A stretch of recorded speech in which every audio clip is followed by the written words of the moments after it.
maintains that edge and what the impact is on brand protection and, of course, budgets in the absence of a fraud detection solution. About 25% of all the traffic on the internet that you're paying for is fraudulent. So nothing's going to convert. It's not going to generate you any ROI. And it depends on the channel you're buying from. Certain channels have higher levels of fraud. Other channels have less fraud. But on average, we find about 25%. So I talk to a lot of clients, and hearing what people have to say and starting to formulate some opinions is kind of interesting, because some companies out in the marketplace have been trying to build their own solution in-house. And everyone's always doing, do we build, do we buy? We're big enough. We have the technical resources. But what they come to realize is that it takes at least a small team of people that basically have to dedicate their job to doing this. Then you have to have a data lake so you can store all the data. You have to have algorithms that you build. You have to stay on top of what's going on.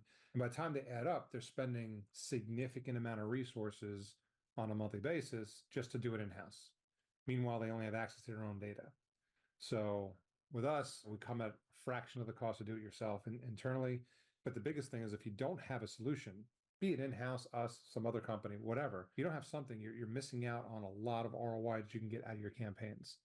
And it's only getting worse, with the popularity of AI, thanks to ChatGPT, starting, what was the last year, the year before, AI is going to make it tougher to catch fraud because they're trying to mimic and get past that.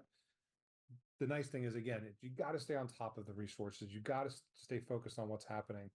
And it's almost a necessary evil at this point. You have to be doing something. If you're doing nothing, you're wasting money, and a lot of money.